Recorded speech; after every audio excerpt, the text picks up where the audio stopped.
Saludos mis estimados amigos y hermanos. El tema de hoy, el estudio de hoy, tiene por título Los argumentos son de Satanás. Los argumentos son de Satanás. Hemos estudiado que las grandes batallas de la gente, de las personas, se desarrollan en la mente y en el corazón. Y podemos preguntarnos, ¿qué hacemos nosotros cuando queremos justificar algo que está equivocado?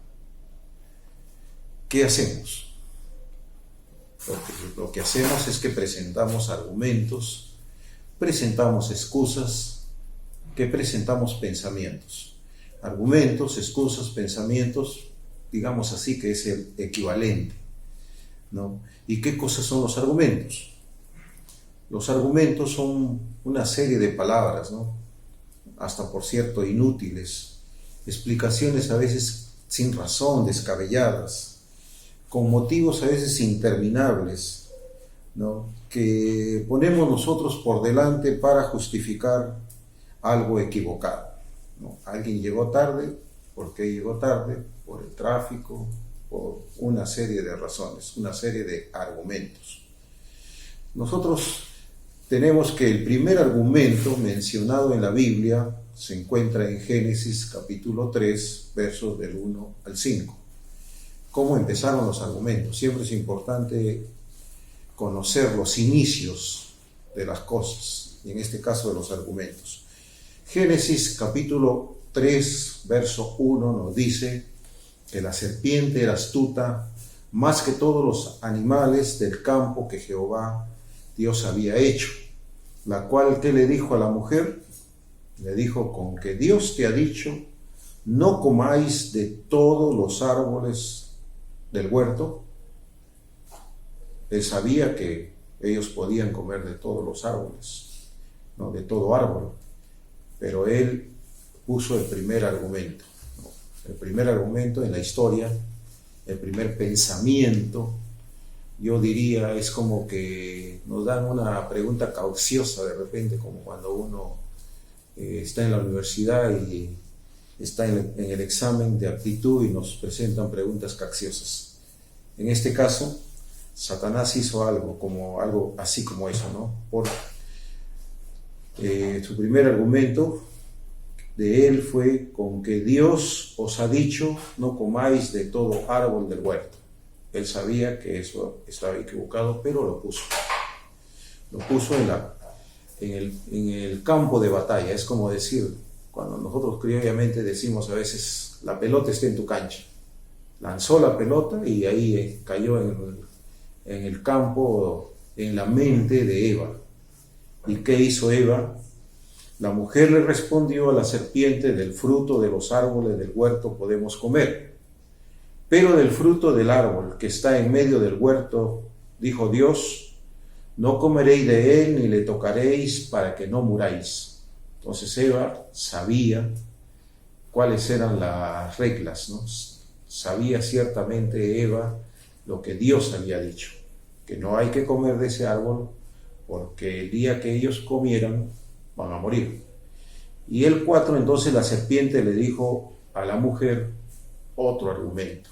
Cada vez los argumentos van, digamos así, como cuando un arquero dispara, cae un poco lejos, va afinando la puntería y cada vez va cayendo más al centro. Entonces este es otro argumento más certero, digamos así, ¿no? ¿Qué le dijo la serpiente a la mujer? No moriréis. Dios había dicho que iban a morir, Eva lo sabía, la serpiente le dijo, no moriréis. Y el 5 presenta más argumentos, refuerza lo que le dijo, sino que sabe Dios, dice que el día que comáis de él, dice, serán abiertos vuestros ojos. O sea, es como decir, Eva y Adán, ustedes están ciegos, no saben, ¿no? Es como la gente que a veces nos dice, Alberto, tú no sabes la felicidad que uno tiene cuando uno se droga, ¿no? Y entonces como que estás ciego, no conoces otras cosas que uno se puede alegrar, ¿no? No conoces cosas que son más allá de lo que nosotros conocemos. Sino dice, seréis como Dios, ¿no? Un otro argumento dice, tú vas a ser como Dios. Y a veces suena bonito, ¿no? Me van a abrir los ojos, voy a ser como Dios. Y Satanás sabía que jamás Eva iba a poder hacer como Dios. Él ya había fracasado. Él había querido estar en el trono de Dios y Dios lo tuvo que echar. Y él usaba ese argumento sabiendo de que ese argumento era un argumento falaz. Lo usaba con Eva, lo puso en su campo, en la mente, para que trabaje ahí. Le dijo, Eva, tú vas a ser como Dios y vas a saber el bien y el mal. Entonces, acá tenemos la historia de cómo empiezan los argumentos, ¿no? Vamos a ver cuándo entran en acción los argumentos. Ya hemos dicho que los argumentos lo podemos equivaler a las excusas, lo podemos hacer una similitud a los pensamientos. ¿Cuándo entran en acción estos argumentos? Cuando se realiza la batalla en la mente de las personas, la batalla para vencer la mentira a través de la verdad, ahí entran en acción los argumentos. Entonces yo siempre les he dicho, ¿no? Las personas siempre toman argumentos y saben que las cosas no van a ir bien. Una señorita, por ejemplo, está con su novio que le grita, que le agrede, que le levanta la mano, que toma licor, que se droga. Y la gente le dice, pero ¿por qué andas con ese chico? No te conviene, no te va a ir, no vas a llegar a un buen puerto. Pero ella, ¿qué dice? ¿Qué argumenta? Es incrédulo, pero yo lo voy a llevar a la iglesia y se va a convertir. Y luego cuando ya se convierta, con mi cariño, con mi amor, yo lo voy a cambiar, yo lo voy a hacer otra persona. Y sabe ella que no tiene la certeza del 100% que lo va a cambiar, porque hay que entender también que el único que cambia es Dios. Las personas no podemos cambiar a otras personas. El único que cambia a las personas es Dios.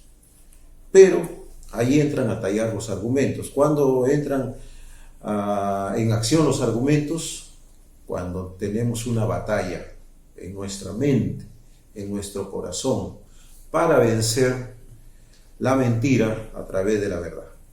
Segunda de Corintios, capítulo 10, versos del 3 al 5, y ese yo diría que es la parte muy importante de este estudio, nos dice lo siguiente: aunque andamos en la carne, dice, no militamos según la carne. Nosotros andamos acá en este mundo donde todo es material, andamos en la carne. Pero dice, no militamos según la carne. Somos unos soldados que nuestra milicia no es según la carne. No tenemos armas, herramientas naturales, materiales. Dice el 4, porque las armas de nuestra milicia, dice, no son carnales. Nosotros no tenemos armas carnales, no tenemos un revólver, un cuchillo, no tenemos ese tipo de armas, ¿no? Dice, sino que tenemos armas poderosas en Dios. ¿Para qué? Para la destrucción de fortalezas. Entonces, hermanos, tú y yo tenemos armas de Dios poderosas, espirituales, con el propósito de derribar fortalezas. Yo me pregunto, y también te pregunto a ti, hermano, si es que has derribado alguna fortaleza, si estás derribando fortalezas, si estás consciente de que tienes esas armas espirituales de parte de Dios, ¿no? Y el 5 nos dice, derribando argumentos, que ya hemos visto qué cosas son los argumentos, cuando entran en acción los argumentos, y dice, y toda altivez que se levanta contra el conocimiento de Dios, llevando cautivo todo pensamiento a la obediencia de Cristo.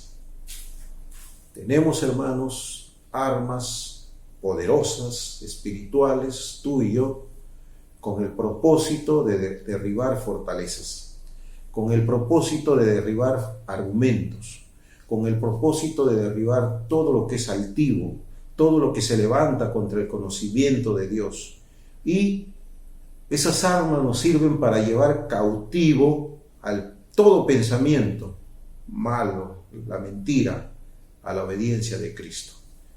¿Cuáles son, hermanos, esas armas de nuestra milicia, esas armas espirituales? ¿Cuáles son?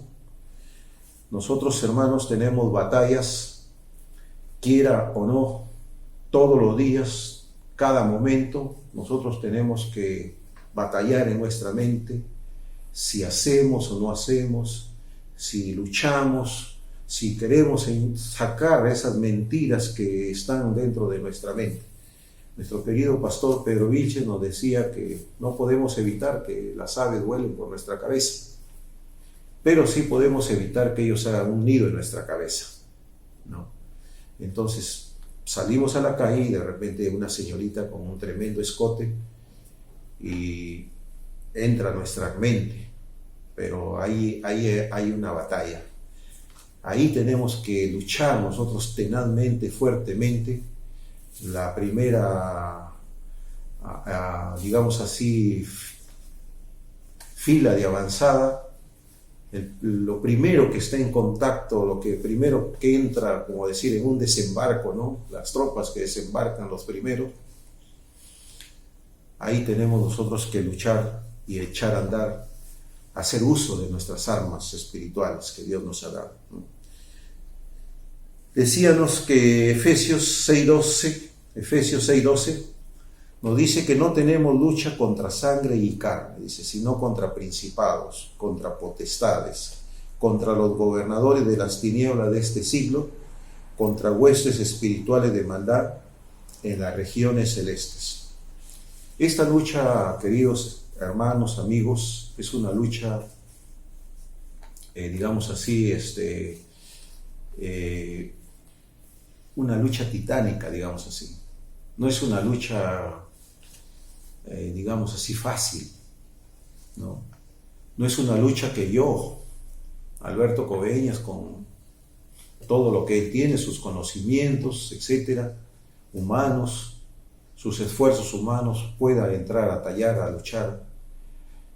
Y sería horrible, sería necio que yo entre a luchar con mis armas naturales, porque los enemigos que nosotros tenemos son grandes. Dice que no tenemos lucha contra sangre ni carne, sino tenemos lucha contra principados. Yo creo que ese es un nivel de enemigos, digamos así. Y luego vienen otros que están más arriba, que son potestades. Luego vienen otros más superiores, dice, contra los gobernadores de las tinieblas de este siglo. Y luego se va mucho más arriba y dice contra huestes espirituales de maldad en las regiones celestes. Con esos enemigos tenemos que tener armas poderosas. Y esas armas poderosas, las armas de nuestra milicia, no son carnales.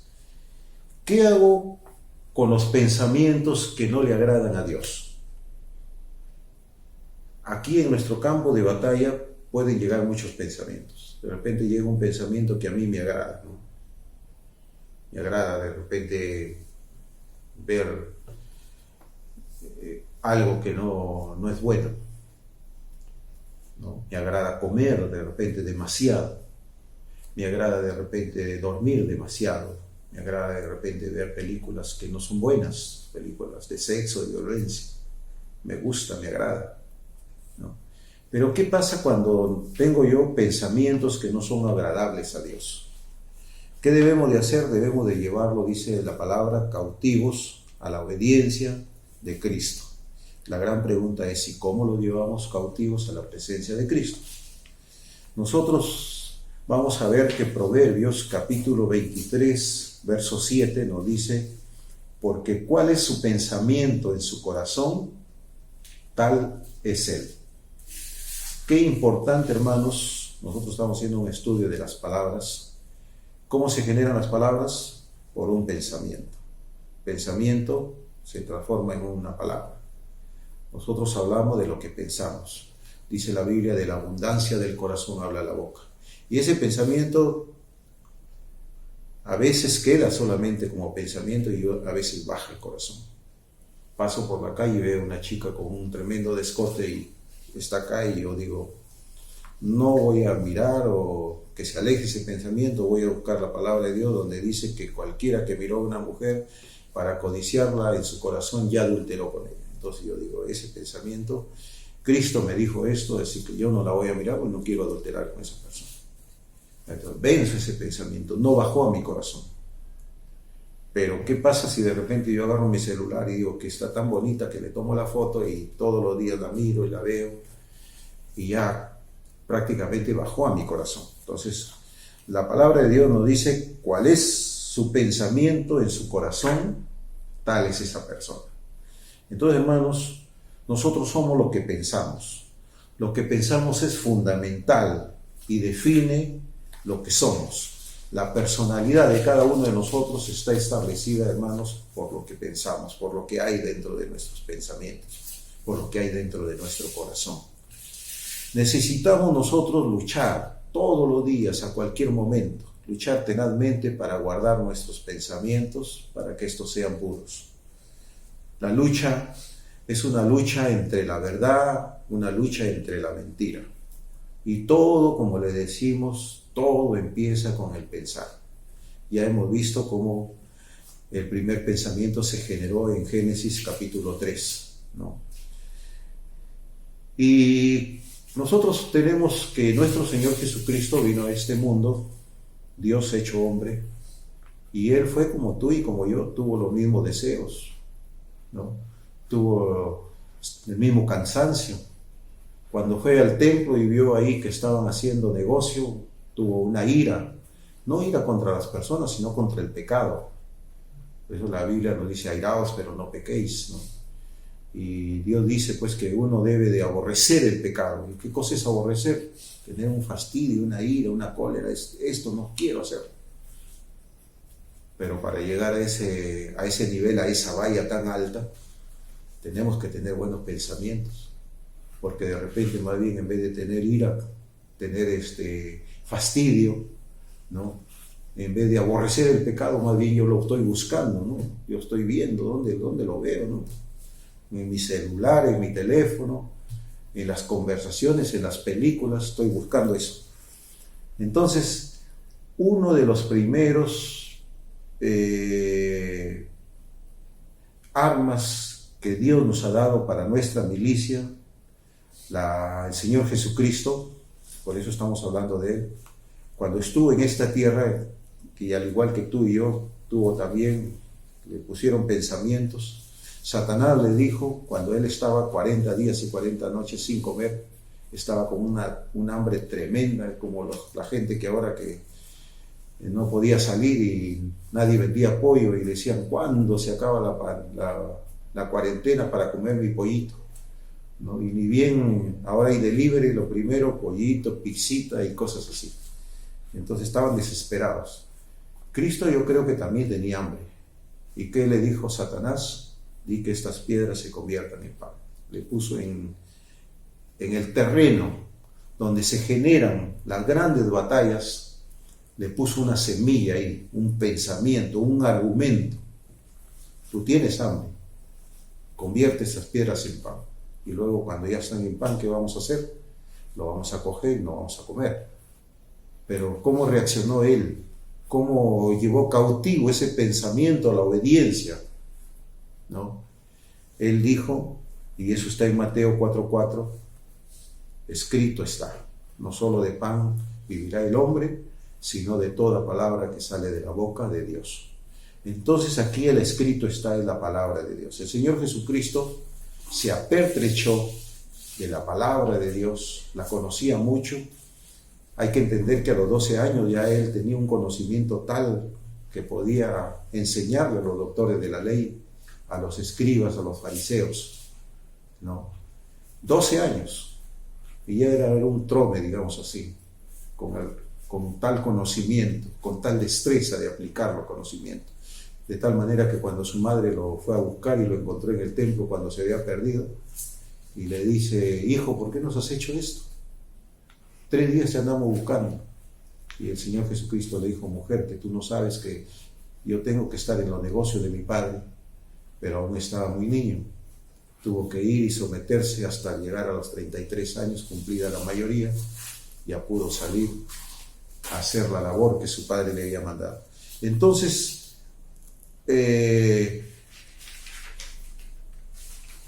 nosotros tenemos una arma importante, una arma tremenda, una arma poderosa de Dios para nuestra milicia, para nuestra batalla, que es la palabra de Dios. La palabra de Dios es una arma poderosa de parte de Dios para la destrucción de fortalezas. ¿Cómo vamos a destruir fortalezas? Con la palabra de Dios. Nosotros tenemos que cada día leer la palabra, llenarnos de la palabra, y cuando hablemos con las personas, nosotros apliquemos la palabra de Dios. Efesios 6:17 nos dice: y tomad el yelmo de la salvación y la espada del Espíritu, que es la palabra de Dios. Tomad el yelmo de la salvación y la espada del Espíritu, que es la palabra de Dios. Y Hebreos 4:12 nos dice: porque la palabra de Dios es viva. Lo hemos estudiado hace poco. La palabra de Dios es un elemento vivo, ¿no? Dice, es viva y es eficaz. O sea, no es algo que no, como dice pues la palabra de Dios, siempre hace lo que ella quiere. Nunca vuelve vacía. Y dice, es más cortante que toda espada de dos filos, y que penetra, dice, hasta partir el alma, el espíritu y las coyunturas y los tuétanos. Y aquí viene lo interesante, dice, y discierne los pensamientos y las intenciones del corazón. Ahí está el campo de batalla, pensamientos y corazón. La palabra de Dios es tan eficaz, es tan poderosa, ¿no? Es la espada del Espíritu, que nadie puede resistir a esto, ¿no? Los hombres pueden poner muchos argumentos.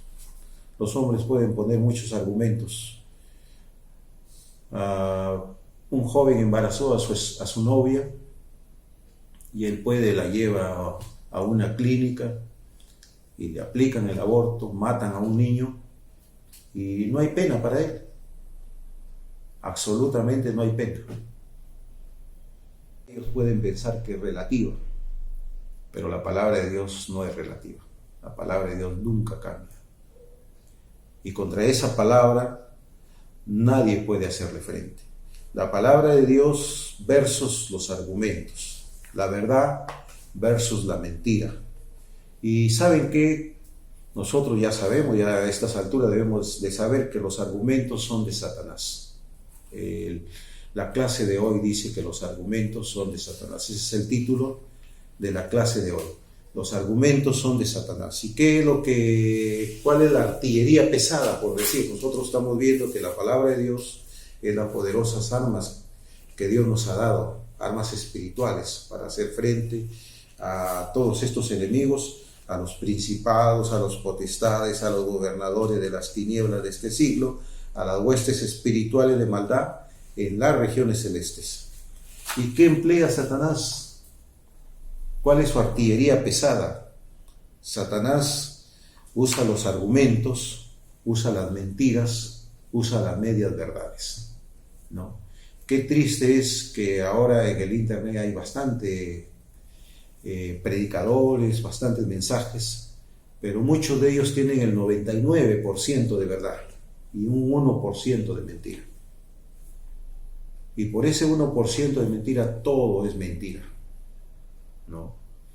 Para Dios o es o no es. El siguiente arma que Dios nos da para nuestra milicia es el Espíritu Santo.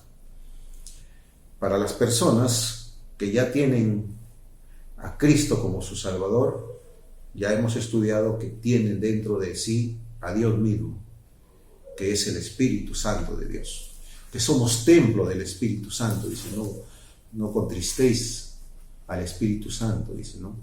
Que debemos de cuidar nuestro cuerpo porque es el templo del Espíritu Santo. ¿Saben qué?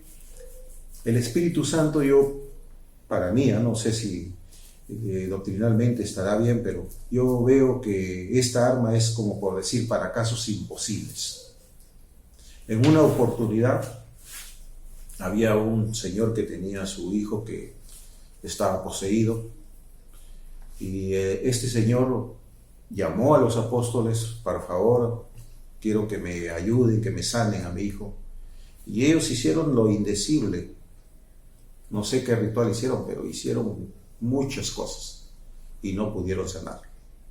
Y cuando vino el Señor Jesucristo, el papá fue corriendo al Señor Jesucristo y le dijo: Maestro, ayúdame. Yo he traído a mi hijo para que tus discípulos lo sanen. Y eran discípulos, ni siquiera eran un pastor, un hermano, un diácono, un anciano, no, eran discípulos. Y dice: no han podido. Y el Señor se enfadó. ¿Y qué dijo él? ¿Hasta cuándo voy a estar con ustedes? ¿Hasta cuándo lo voy a soportar a ustedes? Tráiganmelo para acá.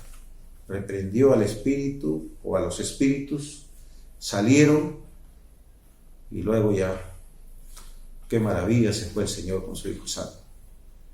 Y los discípulos se quedaron preocupados y le dijeron: Señor, ¿por qué nosotros no pudimos? Y la respuesta del Señor fue: este género no sale sino con oración y ayuno. Con oración y ayuno, ¿no? Y hermanos, aquí tenemos la palabra oración, que es importante. ¿Y por qué yo digo es importante? Porque yo la relaciono con el Espíritu Santo. ¿Y por qué la relaciono con el Espíritu Santo? Como me lo dice la Biblia, ¿no?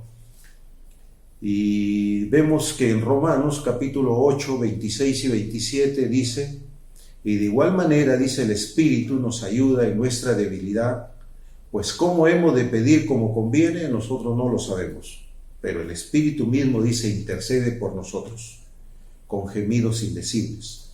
Mas el que escudriña, dice, los corazones, ¿no?, sabe cuál es la intención del Espíritu, porque conforme a la voluntad de Dios, dice, intercede por los santos. ¿Y saben qué, hermanos? La oración está por encima del tiempo y del espacio. Hay hermanos que están en Iquitos, yo he estado en Iquitos, me invitaron también a predicar en la iglesia del pastor en Iquitos, y yo sé que han muerto como 4 o 5 pastores ya. Y yo ahorita no puedo viajar porque están suspendidos los vuelos, pero mis oraciones sí pueden viajar. Y mis oraciones son elementos vivos, como si alguna persona va para allá. Es el Espíritu mismo de Dios que se va para allá. Y dice la palabra de Dios que la oración es viva y es eficaz. Y es por eso yo le digo, es importante, porque la oración no está ceñida por el tiempo y por el espacio, ¿no? Viaja donde nosotros lo pidamos. Centurión romano le dijo al Señor Jesucristo: di la palabra, y la palabra se fue hasta donde estaba su criado y lo curó. Viajó, ese elemento vivo viajó y hizo. Entonces, para cosas imposibles, hermanos, hay que orar. Debemos de orar, ¿no? Es viva y es eficaz, tiene vida y tiene poder. Para terminar, Dios nos da un consejo divino. Digamos así, nos da un antídoto para esta guerra que tenemos a cada momento de los pensamientos, ¿no? Pues nosotros estamos cabezones de tanto problema. Problema de la familia, problema de la empresa, problema de la iglesia, problema de los hermanos, etc. Y ya no sabemos qué hacer. Y Dios nos da un antídoto. Como decir, ahora estamos con el COVID y problemas con el COVID, y Dios nos da un antídoto. O alguien encontró un antídoto, ¿no? ¿Cuál es ese antídoto? Filipenses 4:8, Dios nos dice que hay que pensar en determinadas cosas, ¿no? En esto pensar, dice Dios. Por lo demás, hermano, dice, tenemos que pensar en todo lo que es verdadero, en todo lo que es honesto, en todo lo que es justo, en todo lo que es puro, en todo lo amable, en todo lo que es de buen nombre. Si hay virtud alguna, si hay algo digno de alabanza, dice, en esto pensar. Entonces, nosotros tenemos que pensar en todo lo que nos dice Dios, que es el antídoto. Dios quiere implantar, estimado amigo, la verdad, su verdad de Él en tu mente, ¿no? En ese campo de batalla que Él tiene, Él quiere darte al Espíritu Santo para que tú tengas poder, armas para la milicia. esta milicia espiritual. Él dice en Juan 8:32, y conoceréis la verdad, dice, y la verdad os hará libres. Jesucristo dice, yo soy el camino. Jesús le dijo, yo soy el camino, yo soy la verdad y yo soy la vida. Nadie viene al Padre sino por mí. Cristo mismo dice, yo soy la verdad. ¿Cómo vencemos a la mentira en este campo de nuestra mente y de nuestro corazón? Cuando nosotros permitimos que Cristo entre en nuestra vida. Tú debes, estimado amigo, permitir que Cristo entre a tu vida. Tú debes permitir, estimado amigo, que esa verdad que es Cristo personificada entre,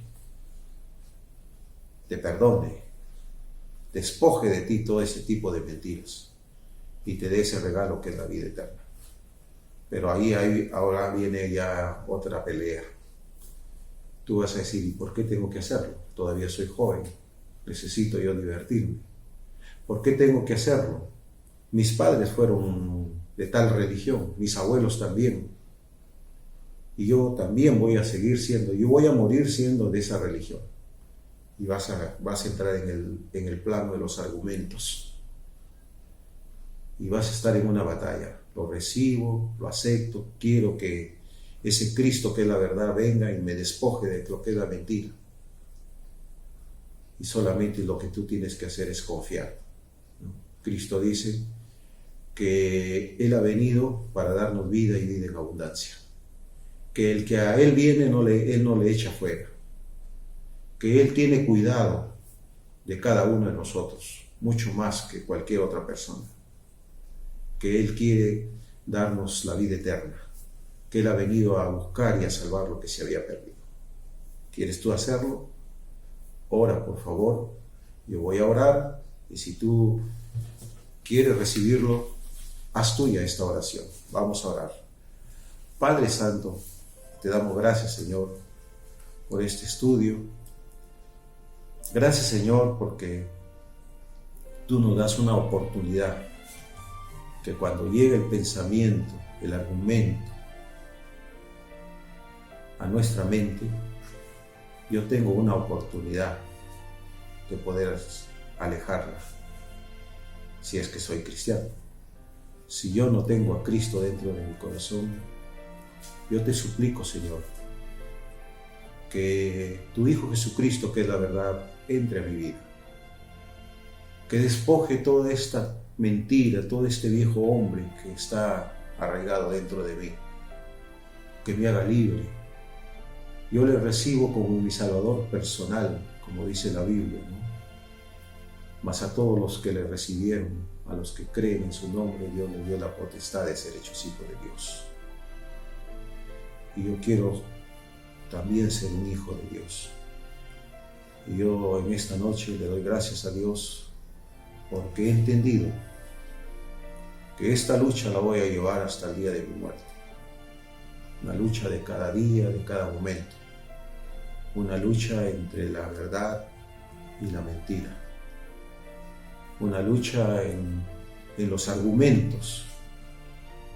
Y que no bajen a nuestro corazón, que bajen a nuestro corazón cosas buenas, cosas de Dios, lo que Dios nos dice que en eso debemos de pensar.